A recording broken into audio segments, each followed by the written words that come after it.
First, there was Dueling Citizens, now Secrets from the Inside.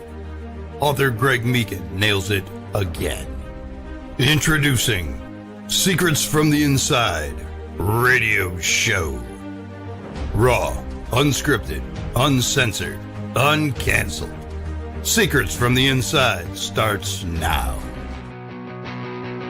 You got me headed to the left, headed to the right, headed back and forth, but baby, it's alright.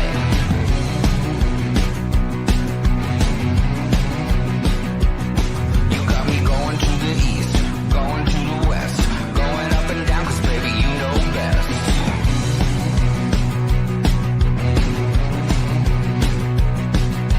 All day, all night, running around, I'm never gonna stop because you never settle down.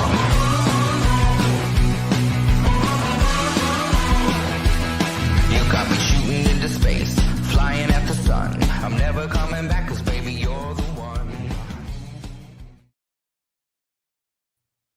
Jean Beliveau. Jean Beliveau, the grand gentleman and the ultimate ambassador of the sport of hockey. Today is Hockey Talk, eh? And we're going to be talking hockey. But before I start ever talking about hockey, I first talk about Jean Beliveau.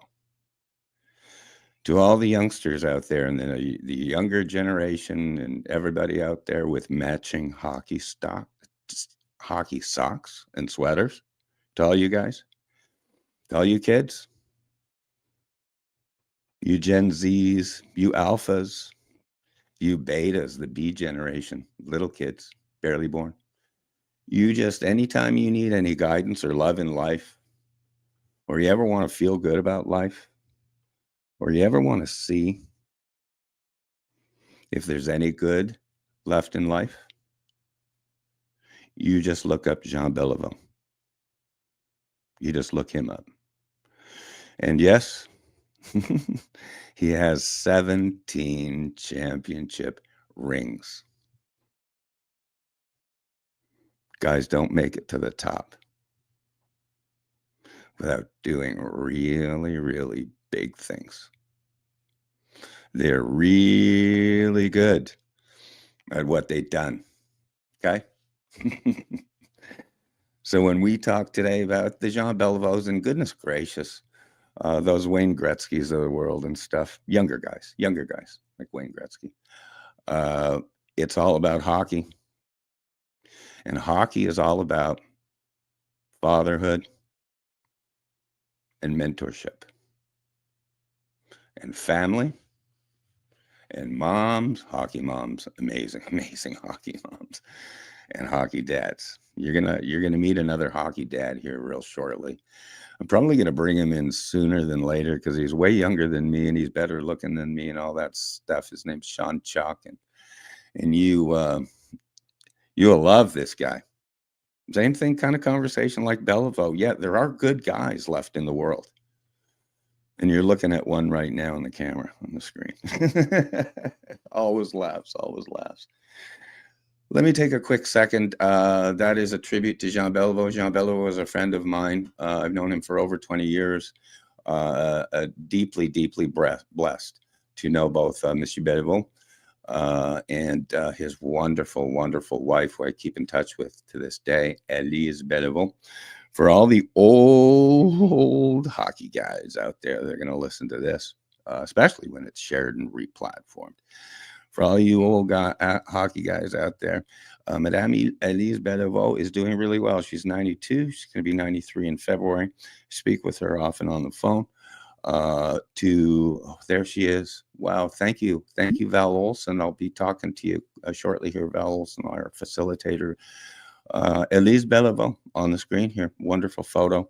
I call, as my friend Dave Stubbs, that hockey writer guy, that hockey scribe back east says, oh gosh, Val, you're just on point today, Dave Stubbs. We could do an entire broadcast on Dave Stubbs. Dave Stubbs, NHL.com historian. most brilliant writer when it comes to sport of hockey and anything else that I've ever known. Much like Beliveau, I go back. I can't believe I'm digressing on my own show already. In the back room there, Val, working the boards. But Dave Stubbs, we literally can do an entire show about him if you ever want to read anything about NHL or hockey. Look up Dave Stubbs, a fantastic guy, and I'm really, really pleased to have also Dave Stubbs as a friend. And Madame Elise Beliveau, everybody, she's doing great. Again, she's going to be 93 in February. And I really, really look forward to keeping in touch with her. It's the older generation that I'm really concerned about because, to be truthful about it, everyone's dropping like flies. Once you get into your 60s, all your friends and relatives drop like flies. And goodness gracious, Sean will talk about that later on a little bit, because there've been a lot of older people, and in every industry, the film industry, the music industry, dropping like flies. So I love to pay tribute to people while they're still here. And I call them prelogies. I got so tired of writing eulogies, because I'm a writer. A lot of people know that. But I like to write prelogies, which are honoring someone while they're still around. Anyhow, digressed enough. Welcome, everybody. This is called Hockey Talk. This is on the Secrets from the Inside Radio Network, which has been my brainchild, Secrets from the Inside, for 35 years. I can't believe it. 35 years. So Secrets from the Inside Radio Network, which hopefully people will be hearing about. This is Hockey Talk. This is Hockey Talk today. This is what all I want to talk. The world is so crazy out there. Whenever I need to get just back down to earth and planted on the ground, boots on the ground, skates on the ice, I talk hockey. And very seriously, I shared this with Dave Stubbs the other day.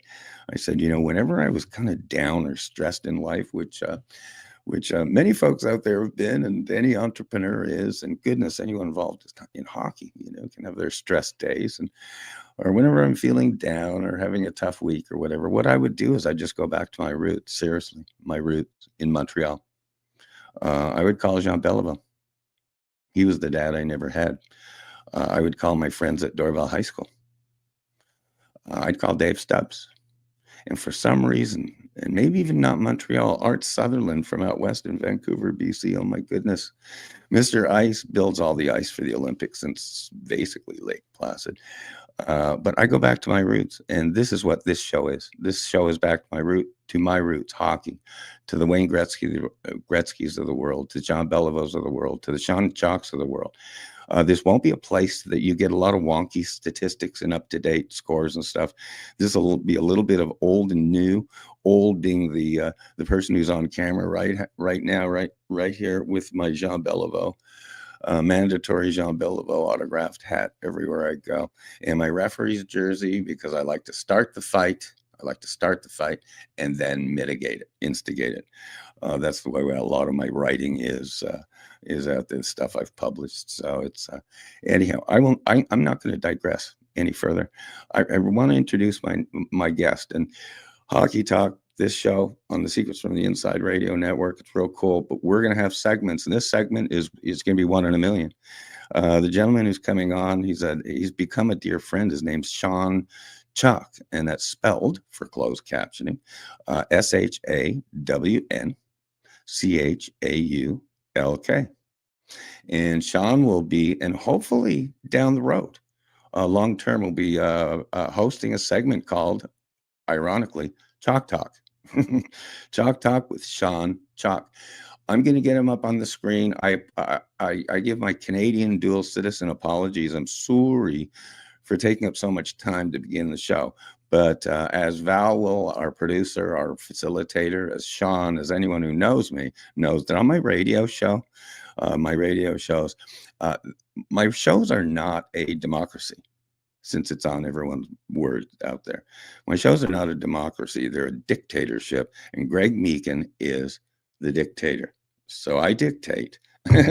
Val, that you oh, by the way, do you have a little intro for? Oh, there we go. Here we go. Starting off awesome with a little picture. I'd rather this be a real chalkboard, But this little next segment, this is interesting. This is called Chalk Talk. My mom was a teacher, so I love everything to be presented pretty simply. And our wonderful facilitator, Val Olson, put together this chalkboard. Anyhow, it is called Chalk Talk. And as you will see, I'm introducing just, again, someone who's become a dear friend, Sean Chalk.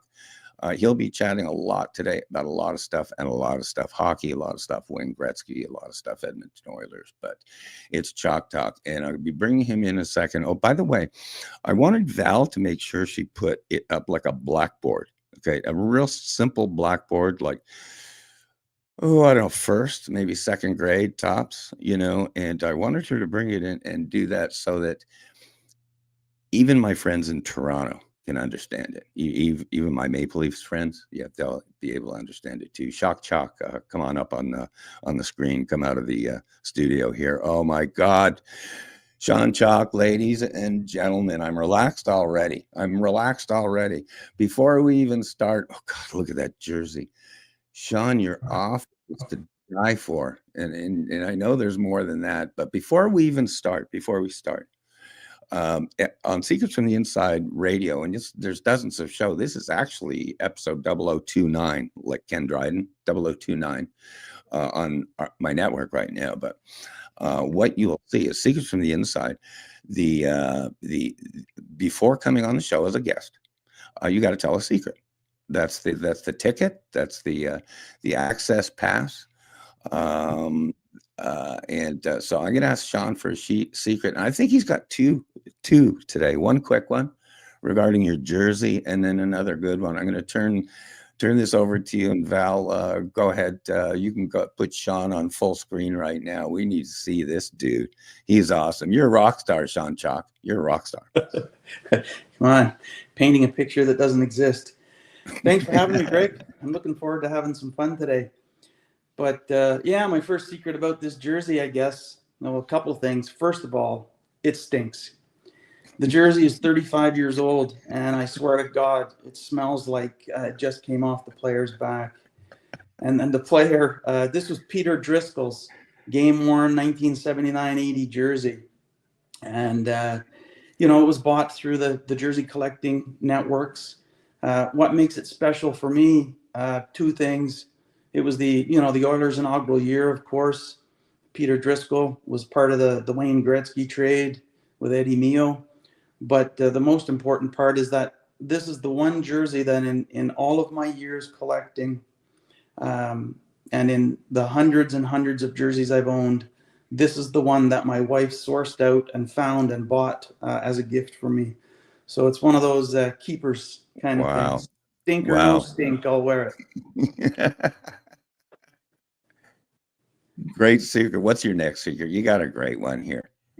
My next secret. I own Wayne Gretzky's baby grand piano that he owned in the 80s when he lived in his penthouse in Edmonton.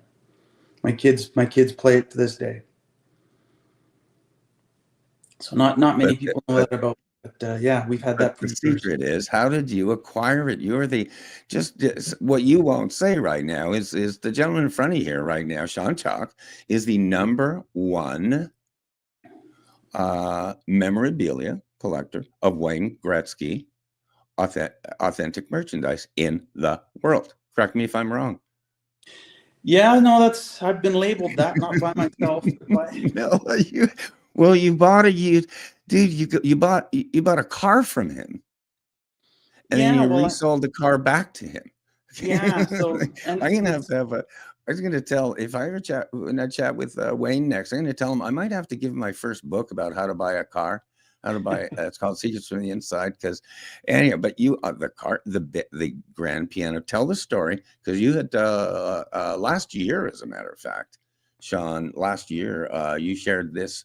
You got a little background there, because it just gives our listeners an idea of just kind of who you are as a guy.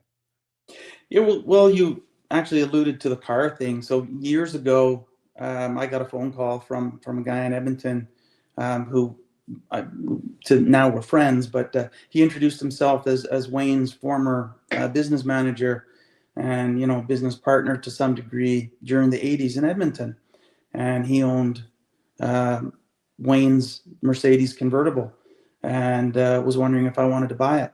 So of course I did. I bought the car and whatnot, and ended up having it restored, and subsequently sold it back to Wayne because he spent 2 years asking me to sell it back to him.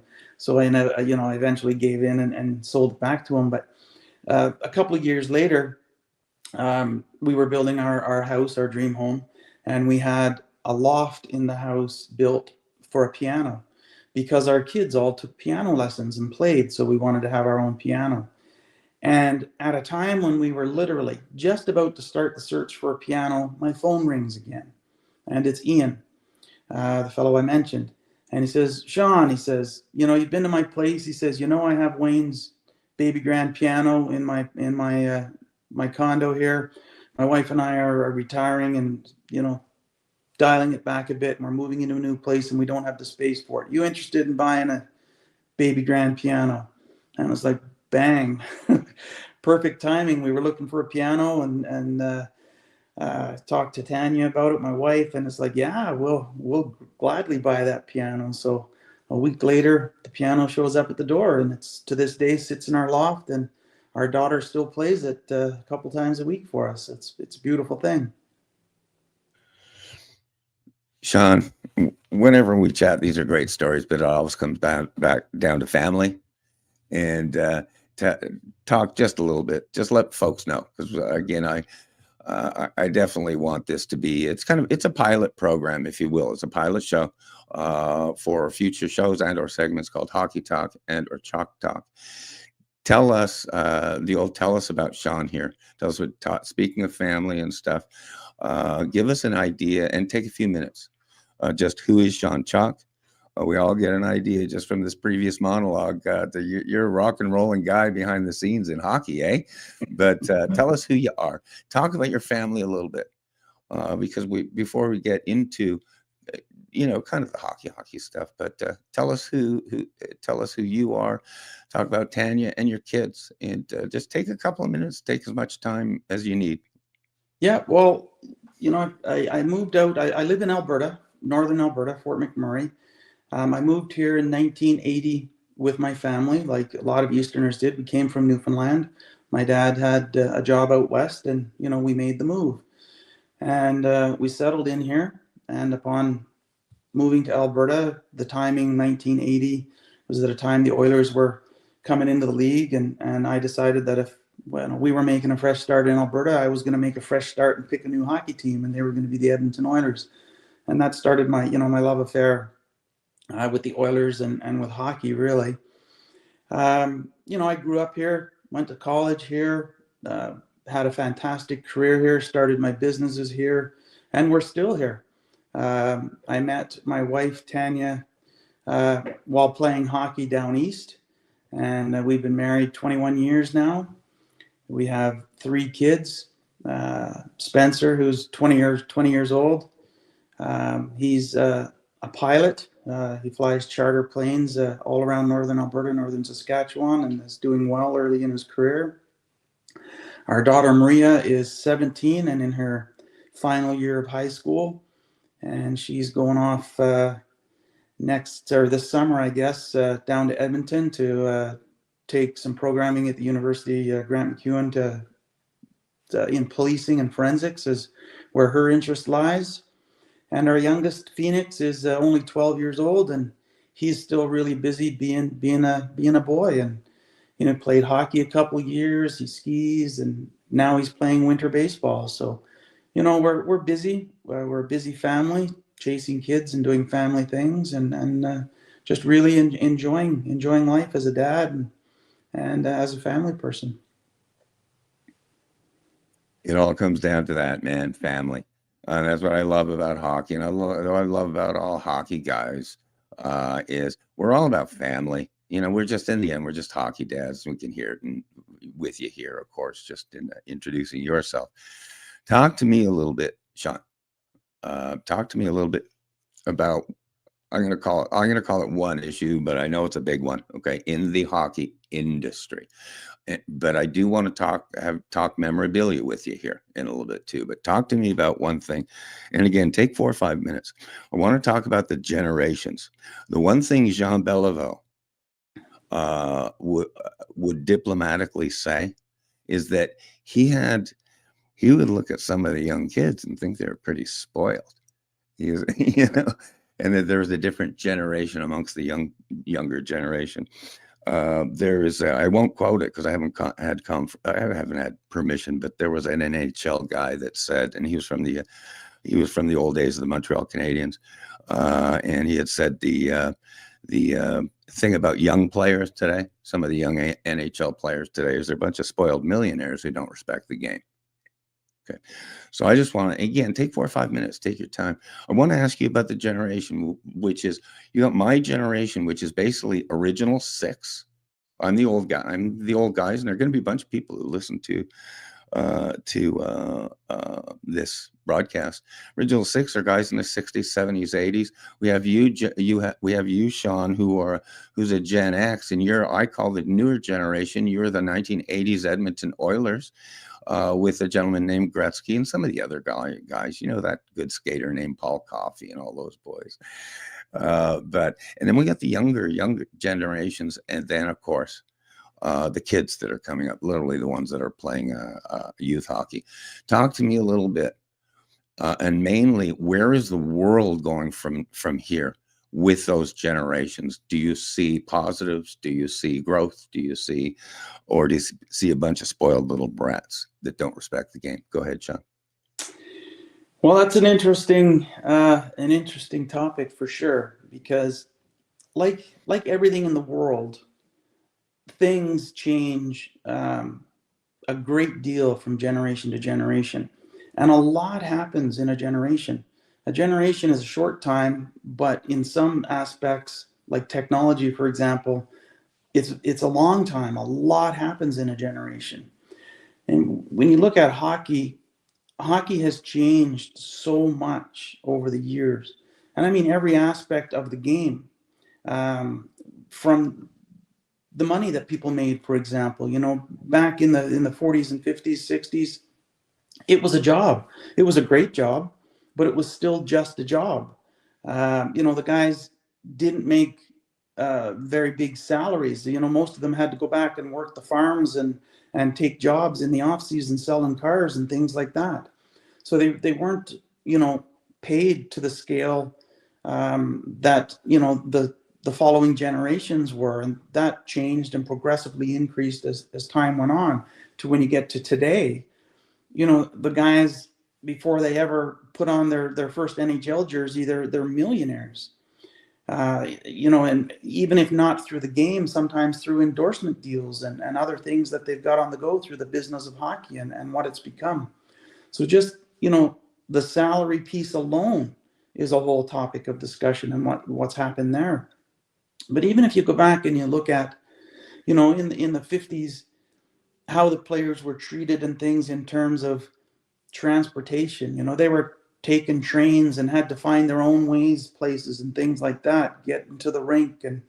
And in some cases, if you get a call up, you had to make your own way to the train station and buy your own ticket and make your way to Montreal or wherever the call up was coming from, to make it to the game that you were being called up for or whatever. Now, you show up and people are doing everything for you, and there's private jets picking you up and limousines taking you places. So much has changed with every aspect of the game. And I do think today's generation of players and pros, to a large degree, are in fact the spoiled brat version of the players. When you comparatively speaking, all you have to do is be around today's players and you'll quickly pick up on the arrogances and the entitlement. And I'm not painting everybody with the same brush. There's anomalies. There's always players that are above and beyond with the fan base and with kids and with adult fans. Not all fans are kids. There's some very passionate adult fans that like to connect with players too. So, there are definitely exceptions to the rule. Marc-Andre Fleury, for example, absolute gem of a person, great guy, good with everybody. But, the era reeks of arrogance and entitlement. You go back a few generations and you go back to the 50s and 60s, and those players um, had a different respect for the fans and for the public and for the fact that they were graced and honored with being able to play the game that everybody loved and everybody dreamed of being a part of. They realized they were living the dream, and they respected that. They respected the organizations, they respected the processes, they respected the fans and things. So, so much has changed. There's so many different aspects of the generational aspect of the game, but I really think we've so far moved away from the respectful generation and onto the arrogance. And I don't see that changing anytime soon.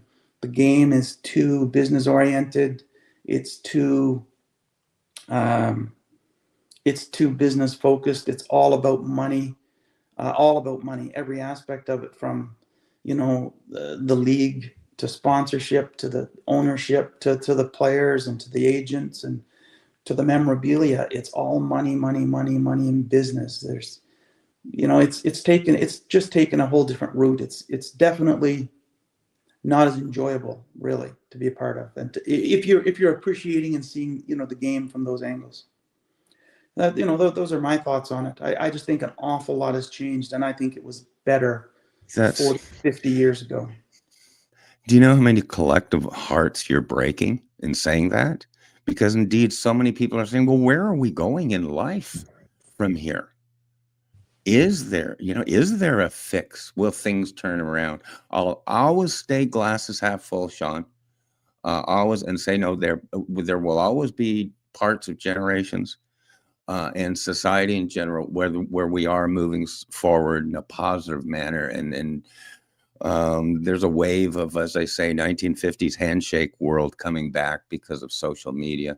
I'll always hang on that. I really will, because honestly, I'm an old Montreal Canadian from the original six. Sean, can you imagine how things have changed since the first expansion?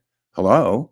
What, 1967? We were saying in Montreal, the Oakland Seals? Seals? What kind of a name is that for an NHL hockey team? Digress.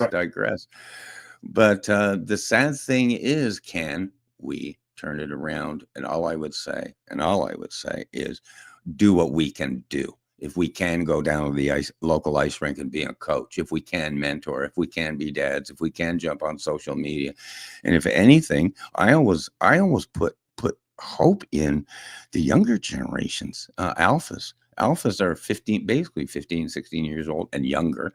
And the betas, I'm looking at the betas who basically haven't been born yet. So, can we create a rebirth from within? Can even organically? I'll take a note. Can you freeze on that real quick, Val, or get back to that? There we go. Thank you so much for our incredible facilitator, Val Olson, on the boards in her underground bunker, doing a great job. And what she just posted, that's something that's near and dear to my heart. And Sean, you saw this ages ago because you proofread, I think, that portion of the book that came out of my book, Why I Came to America, and what I think now. And I paid tribute to a fellow named Wayne Gretzky, but more importantly, paid tribute to a gentleman named Walter Gretzky, because Walter Gretzky was Wayne's dad, and he was also the dad that I never had in a hockey camp down in Scottsdale, Arizona. So I got to meet him, get to know him. So I wrote a tribute about Walter Gretzky and my brilliant artist son, Carson Meekin, up in Seattle, genius son, artist. And I said, mock up something here. So Carson did a young Wayne Gretzky. I'm assuming that was back in Ontario. And Walter, he captured Walter perfectly, tossing the puck back to Wayne. Okay, toss him back and said, try again, boy. You don't want to go down in history as the good one, do you? So Carson captured that. Sean, as a matter of fact, so thank you so much for that, Val Olson. I didn't expect that. Sean, I want to ask Sean about, do you remember that photo? Yeah, I sure do.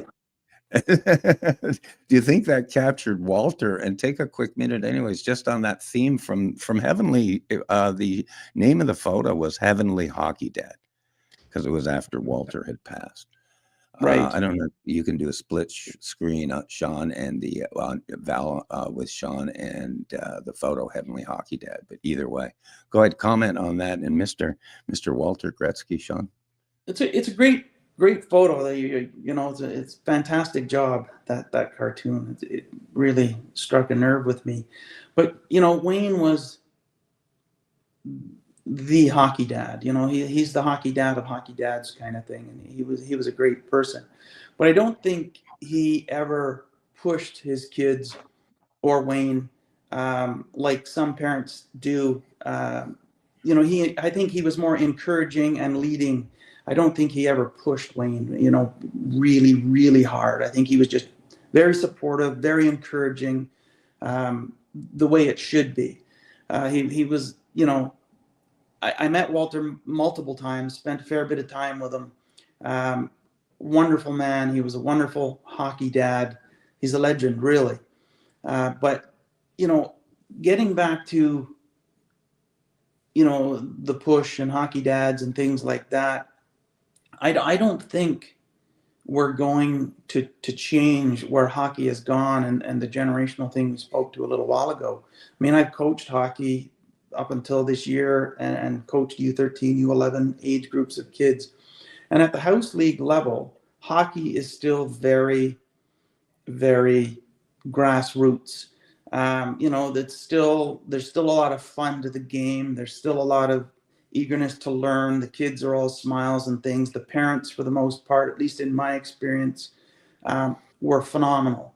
They were very encouraging of the coaching methods and styles and things, and they just wanted their kids to have fun and to learn the game of hockey in the process.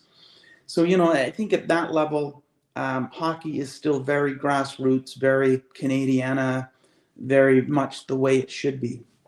It's when you get into, you know, the more competitive things that things change. And in a lot of degrees, and again, in my experience, parents and parenting in, you know, towards hockey and things like that change, and some of the push changes. And, you know, we start to move towards where we are today in the game of hockey, because I think, you know, it starts young. I think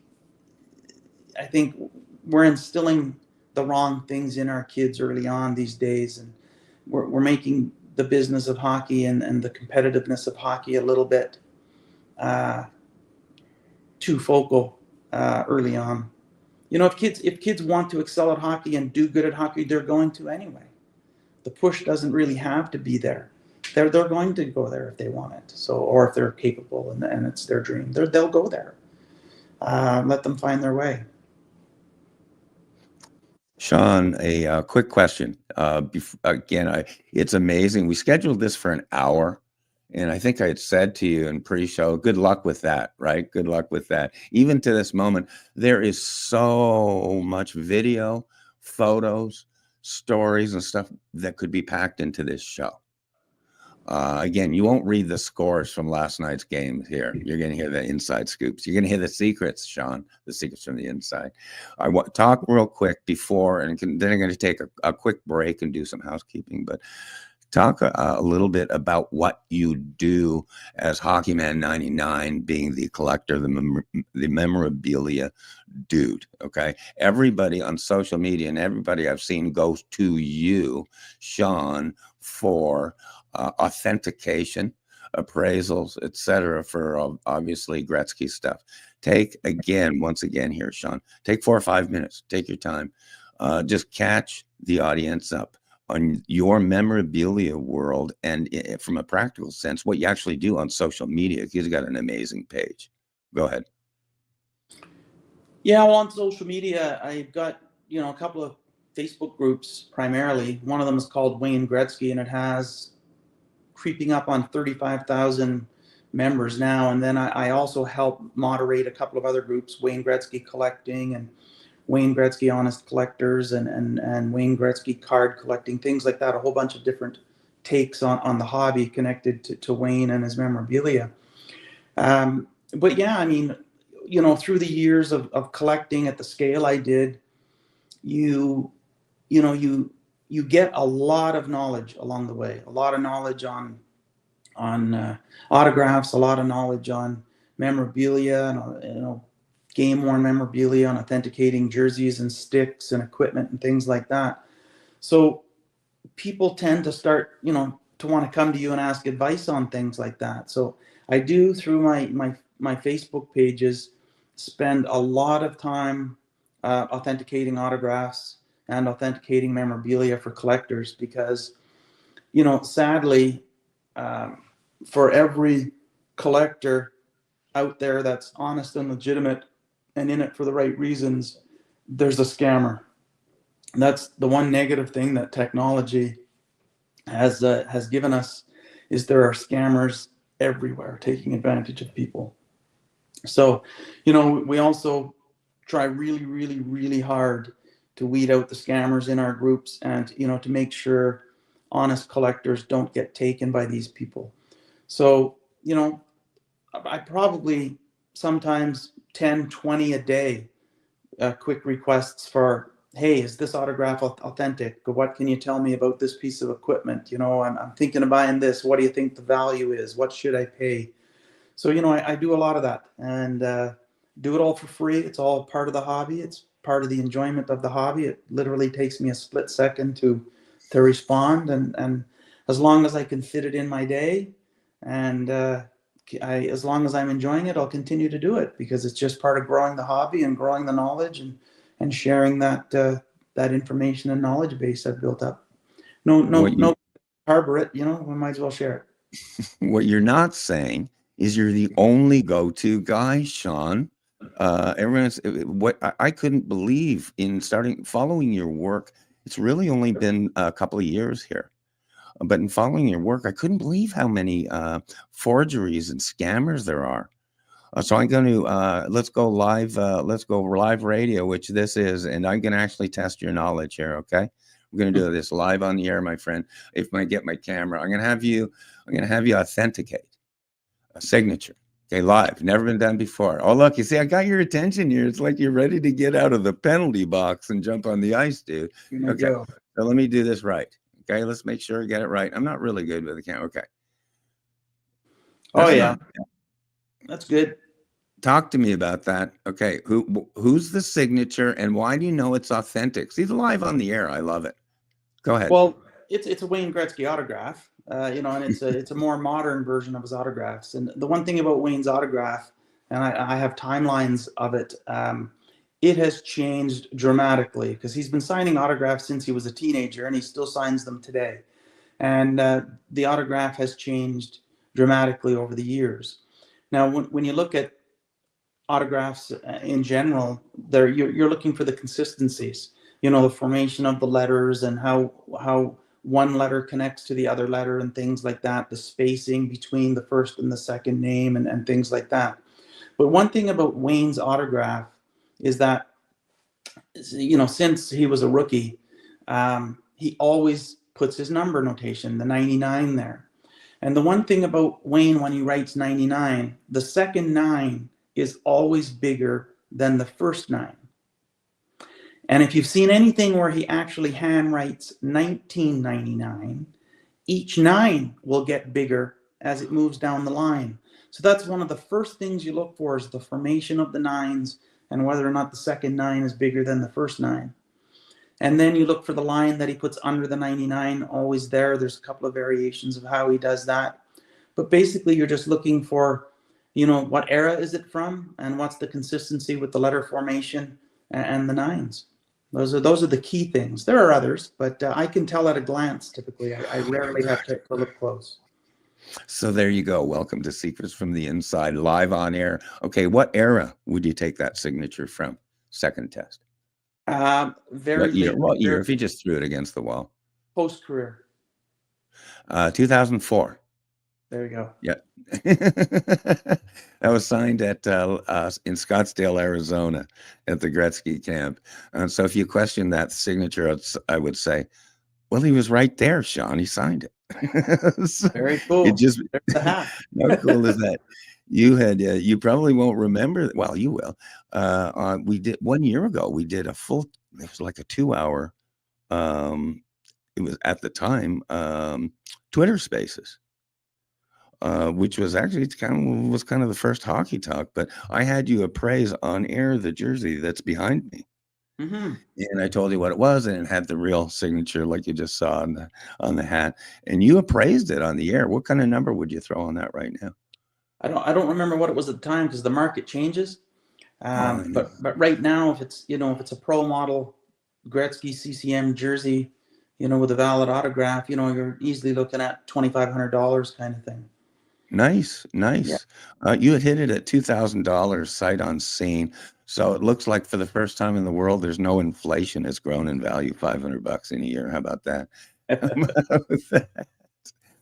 If you don't mind, I'm going to take a quick housekeeping break here, just to catch listeners up on the network and who we are and all this stuff. And I'm going to bring, maybe you go split screen with you and me here, Val.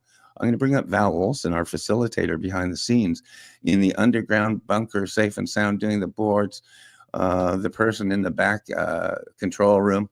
Val, can you bring yourself up on screen here with me, side by side? There you go, side by each, like my friends used to say in Quebec, my French friends in Quebec. Val Olson, our facilitator behind the scenes. Look at you. You got a hockey jersey on today. Nice to see. Or as they say back east, a hockey sweater. Hockey sweater, eh? You look great. Fantastic. Great job on the boards. I really appreciate it.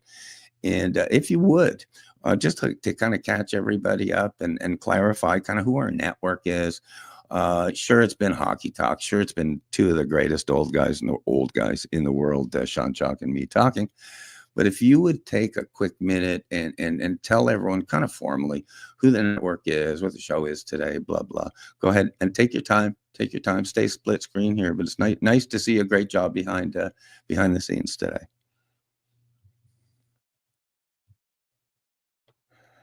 You're mute, Val.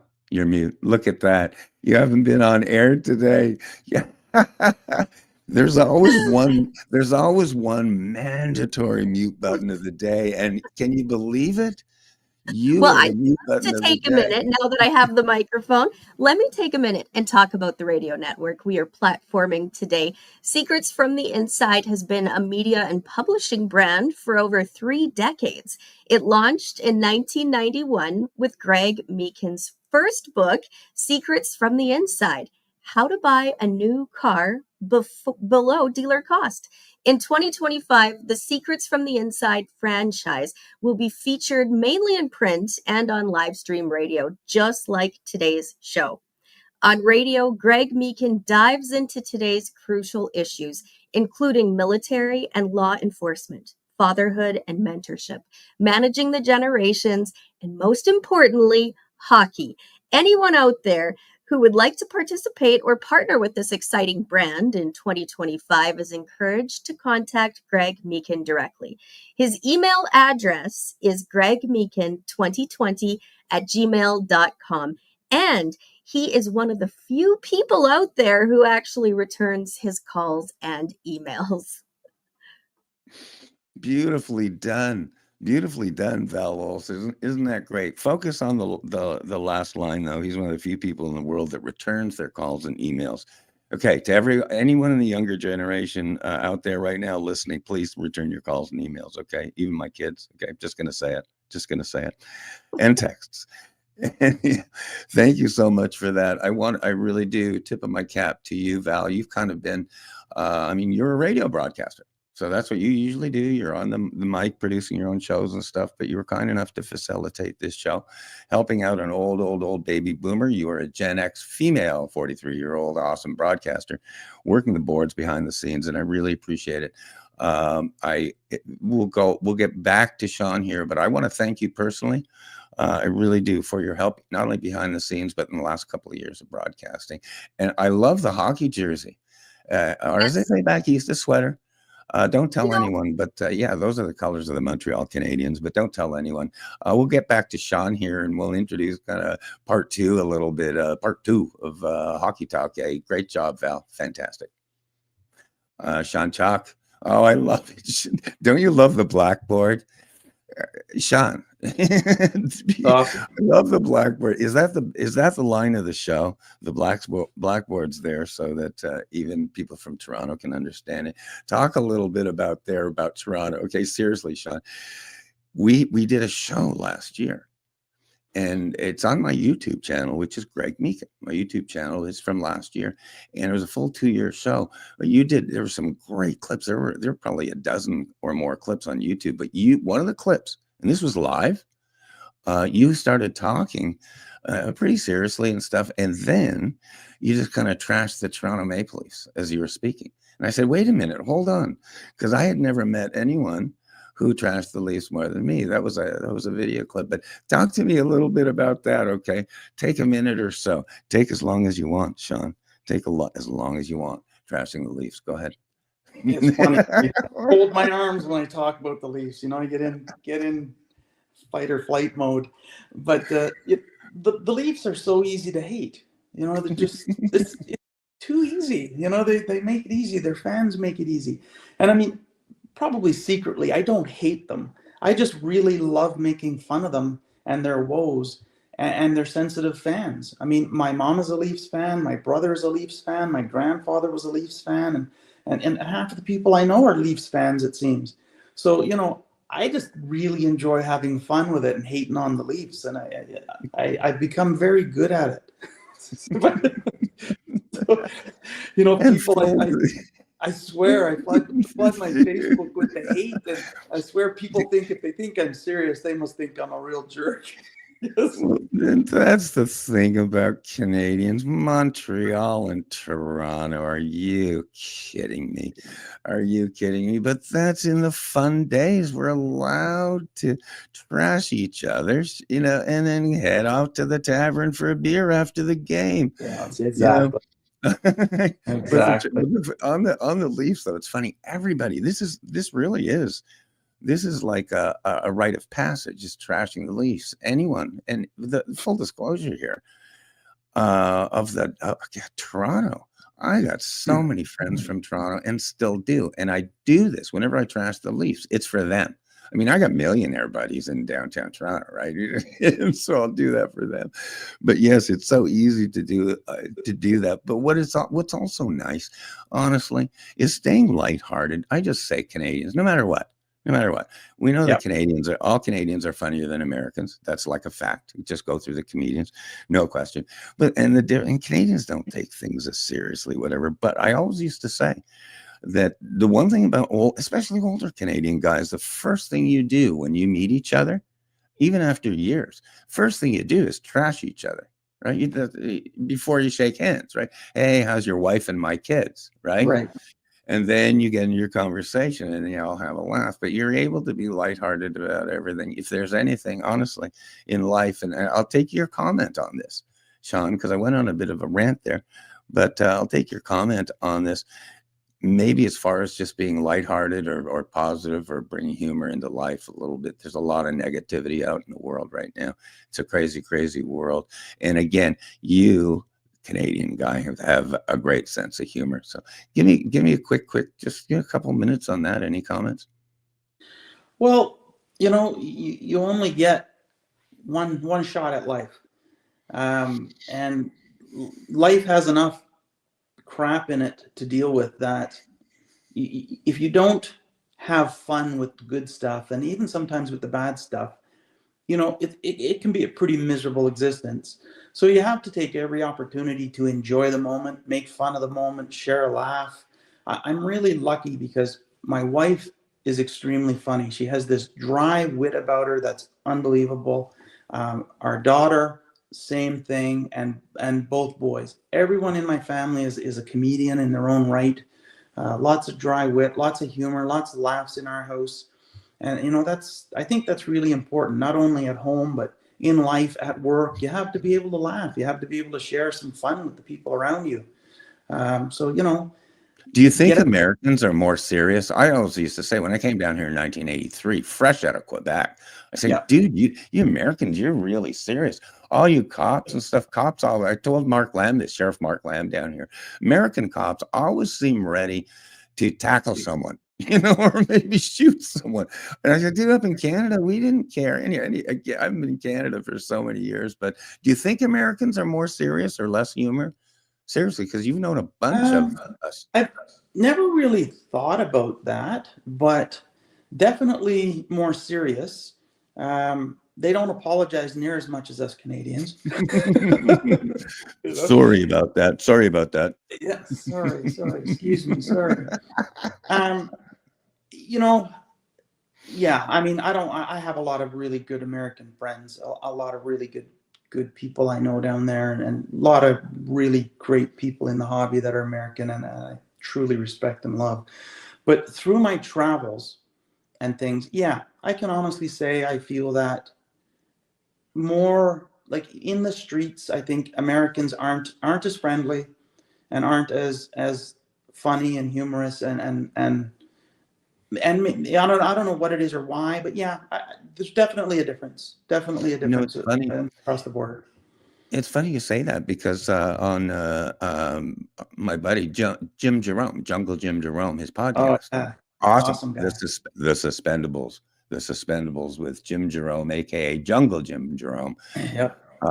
But he had his partner in crimes, Russ Courtnall, Russ, yeah. Courtnall boy. And Russ, I remember this. I don't know why stuff like this comes out of my memory, but Russ had asked Jungle on this, that he said, do you think American guys and Americans in general are different?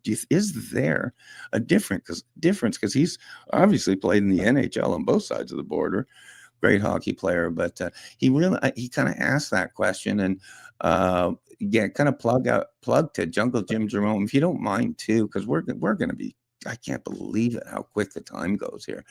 But I want to just do a few plugs on my end, or shout outs on my end before we do get too tight here. And also the same with you, Sean. If there's anything on your heart or any people, I would like you to shout out number 1 to Tanya. Okay, because that's all that matters. Mine's Deborah on my end, Tanya's on your end, and that's all that matters in life. And more so than our kids, if mom isn't happy, the kids can't be happy. There's old Greg Meekin talking there, but a couple of shout outs on my end. I mentioned earlier, I mentioned Dave Stubbs, and I really do. I'm going to do an entire show if I can ever convince him to come on. This is the most brilliant, high integrity journalist. There you go. Val Olson behind the scenes, posting. What a great photo of Dave. Again, Dave's one I mentioned him, Jungle Jim Jerome.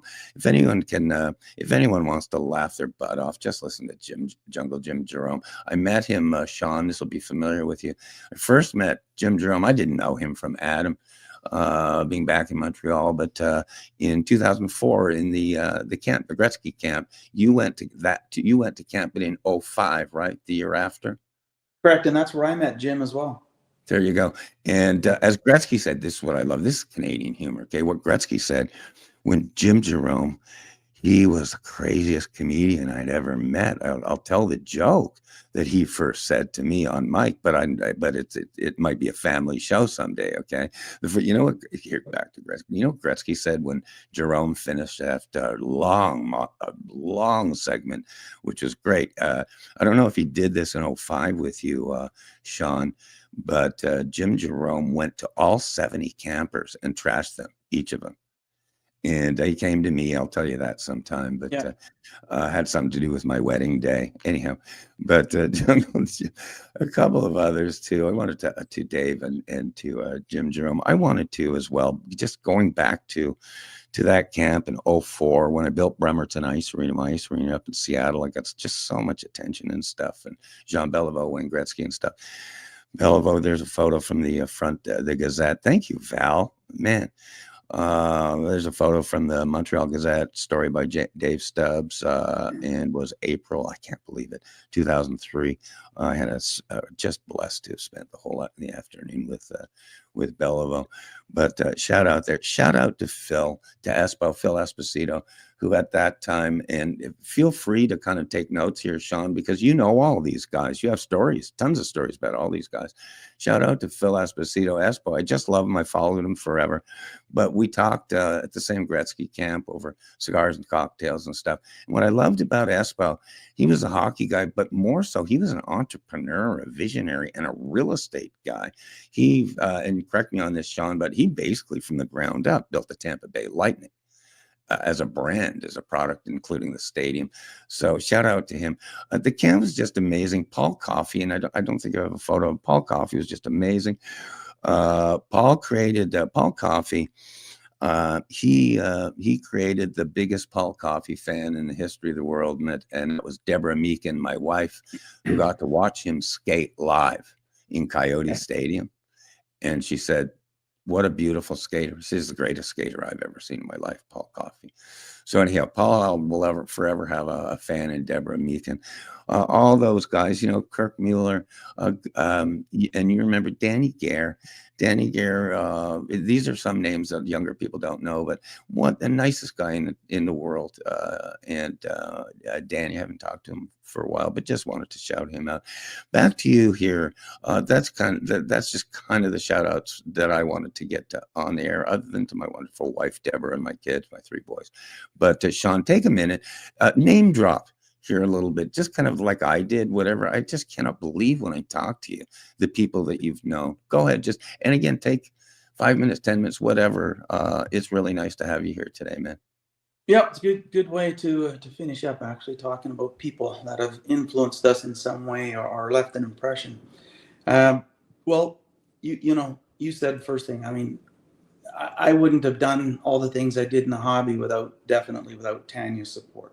That's one thing I've always said. I've always had tremendous support from my wife and my kids to go and attend all of these events and to be as passionate as I've been about hockey and collecting and creating events and attending events and things like that.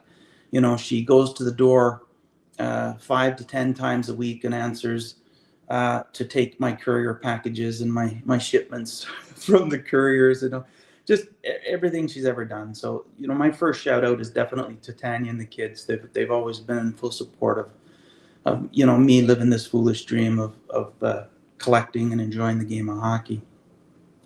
But you hit on some funny names there, or some fun names, I guess. I actually met both Courtnells, Russ and Jeff, at the camp I attended, and had lots of fun with those guys, and have talked to them and done memorabilia deals with them actually since over the years. So really good guys that I met back in 2005 in Phoenix at Wayne's camp. Paul Coffey, you mentioned. When the teams got drafted at the camp I was at, Paul Coffey was actually a defenseman on our team for the whole week, for the whole tournament. So I got lots of coffee time that trip, and he was a great storyteller in the dressing room. Had lots of fun with Koff. But I'm going to finish. You started the show talking about Jean Beliveau, and maybe I'll finish off talking about Jean Beliveau, because my collecting has progressed over the years and taken different turns and whatnot. And I started out in the early 90s collecting autographs. And I spent years attending autograph sessions and writing letters to former players and current players, asking them questions about the game and their time in the game and things like that. And they would typically, back then, take the time to write me a letter back and answer my questions about their favorite memory and who their greatest opponent was and things like that. So I spent a lot of years communicating with these guys. And I met Jean Beliveau a couple of times. I think one time at the Hockey Hall of Fame. And the one thing I can say about him and Montreal players in general, and I mean the former players, the alumni, is they are by far, and I'm not a big Habs fan. I bash the Habs almost as much as I bash the Leafs. My wife grew up a Habs fan, so I get to have fun with that too. But of all the people I ever interacted with, and communicated with and met over the years at old timers things and autograph sessions, the Montreal Canadiens alumni were by far the classiest, most respectful, most down-to-earth individuals I ever met in all the years I spent doing that. And Jean Beliveau was atop that list. I wrote him and heard from him several times. He signed plenty of autographs for me. But the one thing that makes Jean Beliveau even more special to me is that back many years ago, a friend of mine was the president of minor hockey here in our town, Frank Lacroix. He was a local legend. His kids played hockey here and played up into the junior levels. And Frank was a coach all his life. And he was the president of minor hockey. And he got sick, of course, unfortunately, and he had cancer. So I used to keep in touch with Frank, even through his illness and things. And I wrote Jean Beliveau a letter. And I said, you know, Frank Lacroix is a guy that's given of himself for a lifetime to the game of hockey at, you know, the minor league levels and the minor hockey league levels, and given to his community. And I said, he has been an absolute lifelong fan of you. He idolized you. He was a fan of you, a fan of the game, a fan of your team. And he's sick right now. And I'm wondering if you can, you know, sign an autograph or something that I can bring to him. And he immediately wrote me back. He wrote a note for Frank. He signed some pictures. He signed a jersey, and he sent it all back to me. And I brought that stuff to Frank, and I believe to this day, it's all in a display case at the Frank Lacroix Minor Hockey Arena here in our town. So we have a connection to Jean Beliveau through the great Frank Lacroix here in Fort McMurray. So, you know, I wanted to share that. I know the Beliveau family means a lot to you, and I just wanted to share that connection here on this end as well. Wow. I'll tell you what, I do not know one human being when they have met Jean Beliveau or knew anything about him that didn't just adore him, love him, as you are, as I do. You know, I promised myself I wouldn't get emotional here today, Sean, and here you go, right? I can't get through. I'm one of these emotional guys. I told Elise Beliveau that. She left. But I'm one of these, I can't get through an episode of Field of Dreams without crying, right? Field of Dreams is about fatherhood, not necessarily baseball. So anyhow, you mentioned Beliveau, and I'm just going to finish with this because I do want to keep it shorter than longer today. It's been a little bit over an hour, but it's just been so great. The thing is, I just cannot believe how many shows we could fill up, Sean. We didn't talk about anything today comparatively, but we talked about good stuff. We talked about big stuff. And again, I'll finish off just with another final secret about Jean Beliveau, since we were on that subject. And then what I'm going to do, I'm just going to turn it over to Val at that point. I'm going to, again, just my closeout. Sean, thank you. If I told you a couple of years ago or 20 years ago when we were at the Gretzky camp that I'd be sitting on live stream radio, and by the way, radio is live. Okay. And then you can live stream it. Podcasts, get this, podcasts are always recorded and then just platformed. So I always love to go live radio, live, like we did today, because it brings out just, to me, the coolest stuff with all flaws, which we're going to get today. This is going to be a wonderful show. It's going to be clipped. You're going to clip it out. You did just a fabulous job today. But if I could have told you that, after publishing a book, why I came to America and what I think now, that I'd be sitting here, not only sitting here, but again, on my own radio network, my own radio show with you, chit-chatting, and because I know what's to come too. I just cannot believe what we didn't cover today. So I'm going to finish out just with one kind of Jean Beliveau statement. And then Val, honestly, take 2 or 3 minutes, if you like, to close out the show. Let folks know where they can find Sean's work. And you're a buyer and seller too, eh? Right? Like you get involved, eh? Right there, Sean? Yeah, absolutely. I'm always buying and selling memorabilia and helping people out. People always get me to help them broker their memorabilia deals through the hobby and through auction houses. I'm here to help.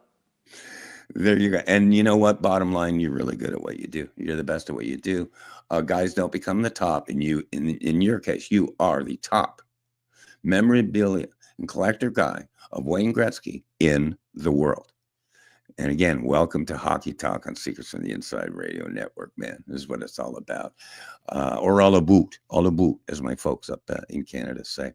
Val Olsen, I'm going to have you, actually, all three of us on screen while you close it out, if you would. And I'm just going to turn it over to you and end the stream. This is the whole crew right here.